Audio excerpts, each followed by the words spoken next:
opportunity. It's a word that has a pretty good feeling about it. Webster defines it as a favorable juncture or circumstance. The feeling that maybe things are going to go your way. Something good is coming together, an opportunity. And because of its connotations of feel-goodness, it's a little surprising maybe that that word comes in the middle of Jesus' discourse today. Jesus and his disciples have been camped out in the temple for a couple of chapters in Luke. Luke says that Jesus has been arguing with the Pharisees and the Sadducees and fielding all kinds of questions from all sorts of people. And they've just watched this widow put a bunch of her wealth into the coffers for the temple tax. And there's kind of a slight lull in the action. And as you kind of do when you have a moment, the disciples and those gathered around Jesus take stock of their surroundings. And for his disciples, who are like fishermen and zealots, the temple is probably the biggest building they have ever and will ever be in. It is an incredibly grand place, and they can't help just sort of being struck by the awe of the place. Herod dumped bajillions of dollars into making the place beautiful and ornate for God, and also, because it was Herod, for himself. And so it is this huge complex. And it kind of represents, for Jewish people, how wonderful their culture is, even in the midst of Roman occupation. Something beautiful and huge and massive can exist, even in the face of all the rest of the daily death threats. And so the disciples remark, "Gosh, can you believe how big this is? It's amazing. The stones are huge." And you can kind of imagine Jesus being like, yeah, right, okay, I see it. But Jesus isn't as impressed as they are. Maybe it's because if you go back to a long time ago, God was quite happy to live in a tent, not in a temple. And Jesus isn't that awed by the sort of shuffling robes of the religious elite. And he's really nonplussed by the sale of animals for sacrifice in the outer courts. And God has always been more interested in the interiority of someone's faith, not the exterior sort of embodiment of it. And so for all those reasons, Jesus is just kind of like, oh, okay. Yeah, but you know what? It's not going to last, guys. The whole thing, not a stone will be left here. And you can imagine the disciples sort of like, what are you talking about? Give us a sign that that's going to happen. Because it's so big and so much money went into it. It's the pillar of their society and religion. They can't imagine that it would get demolished so easily. And so Jesus begins this kind of litany of catastrophe, if you will. A kind of catalog of everything that could possibly go wrong in creation, in society, between people, from famines to false prophets. And you can imagine the disciples kind of just deflating as he makes this list come along.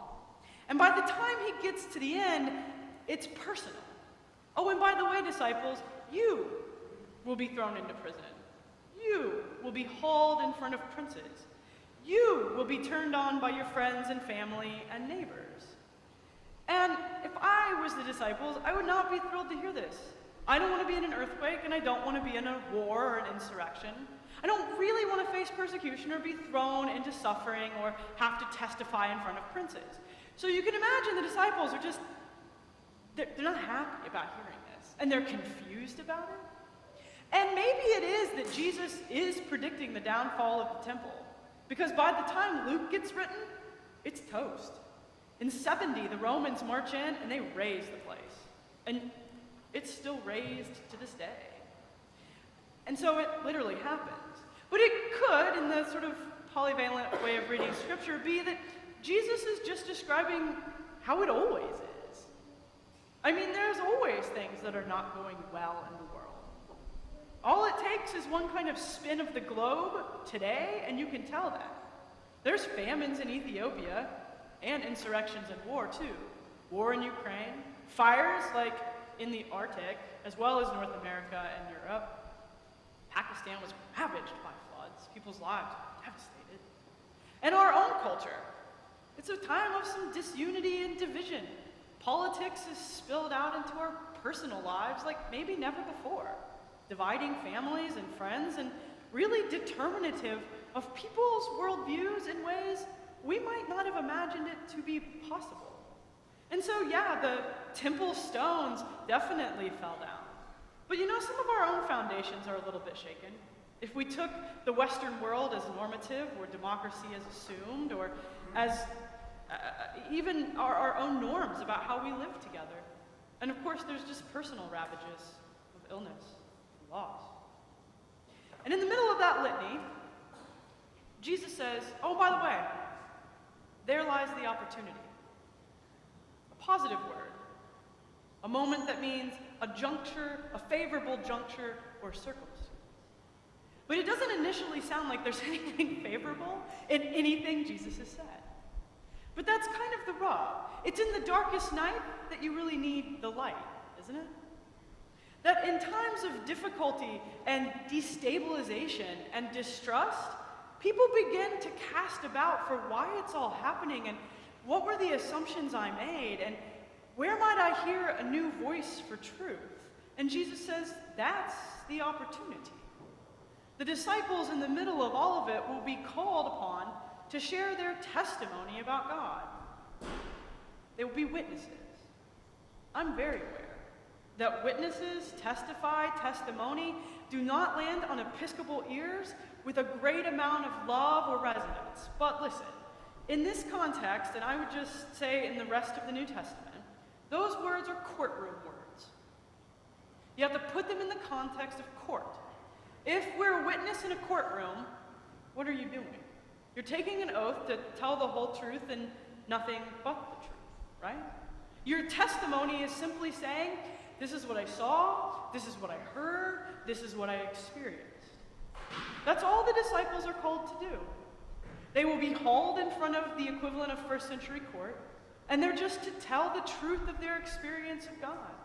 It's an opportunity to name God's reality in the midst of the despair, to name hope and offer comfort to people who are discouraged, to see a longer timeline than the immediate. The disciples have the opportunity to share their truth and have others hear it, perhaps when others need it the most. And so they stand there. They share their testimony. They don't convert anybody. They also don't cop out. It's a Martin Luther, here I stand, I can do no other kind of moment. And it's not like the witness or testimony or truth about Jesus matters less in times that are calm and smooth. It's just then we're all pretty preoccupied with living our own lives. It's in times of disequilibrium that the opportunity exists. And we should know this from chemistry or physics or other sciences I don't know much about, but disequilibrium always is the time when something new is about to happen. It's an opportunity. It's an opening. Now, two things about the opportunity in the disequilibrium. Don't make a causation mistake. It's not like God decides, aha, there will be famines and earthquakes and horrible things people will do to one another so that people will have an opportunity to speak hope. False causation. The world has ever been thus that there is division, distrust, and violence. It's just that in the midst of that, there lies opportunity. And don't make the mistake of thinking that the suffering doesn't matter. That somehow the opportunity somehow overrides all the pain of people dying of famines or earthquakes or bad violence. It's actually, the suffering is taken so seriously that the disciples are sent out to give a word of hope to people who are suffering. To speak of God's intentions for humanity. That something exists beyond the present that might be more worthwhile, that might be more loving or just or whole. It's a little abstract. So the lectionary today gifted us with a great example of what it looks like in reality. So if you flip back to that Isaiah passage, here's what it might look like to find the opportunity in the middle of terrible times. This passage from Isaiah comes from what's known as 3rd Isaiah, which is the last part of the book, written much later. And the people were in Babylon, and then finally they got to go back into the land that was theirs. This is the day they've been waiting for no kidding, like centuries.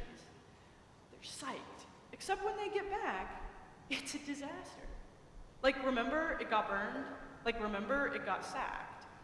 So the buildings are gone, the temple is gone, there aren't any walls, and worse, there are strangers living there. People who either didn't go into exile or who have moved in the intervening time. And so these people have come back, but they don't know how to rebuild. It's not the same as when they left. There are these other people, and they're all in conflict with one another. And everyone is feeling really discouraged, really distrustful. And everything feels fraught. And the words come to whoever this Isaiah was, to proclaim in their midst, to testify as a witness to God's truth. That beautiful vision from Isaiah. Don't just look for what's empirically before you. Think about the deeper history and trust with God. Take the long view. And in that vision from Isaiah, the prophet reminds people who are just downtrodden that God imagines better. God is working in them and with them, and sometimes despite them, to bring about something better. The houses will be rebuilt, and people will live to ripe old age, and small children will no longer perish. It's this beautiful, iconic image of what God longs for humans and creation to be like together. And the prophet stands there and says, this is the story I know. I know that the events of the now are hard. But on God's timeline, God is doing something different. It's a story I can live into. Don't you remember? God said God would send us out of exile, and here we are. And God sent us, our ancestors, into the land. And God sent our ancestors out of Egypt. Don't you trust that God? That God is doing something more in this moment than what we can see? Keep working. Don't get discouraged. It was an opportunity to speak hope. In the midst of the disequilibrium, the words of comfort and encouragement come. So the question is, in the midst of disequilibrium, as it ever was, as it will ever be, it just takes different forms. But in the middle of our disequilibrium, what's the opportunity? How is it we will name and tell others of our understanding of what God is doing? Taking the long view, living from a different story of what God is doing that is possible. It may be that our friends and neighbors really use a word of hope and encouragement, comfort. A beacon of light and a beacon of love matters the most in times that are dark. And so I suppose, I'm not a poet, but someone penned these words to our first hymn. And so it may be so that God keep bright in us the vision of days when war shall cease, when hatred and division give way to love and peace, till dawns the morning glorious, when truth and justice reign, and Christ shall rule victorious o'er all the world's domain. Amen.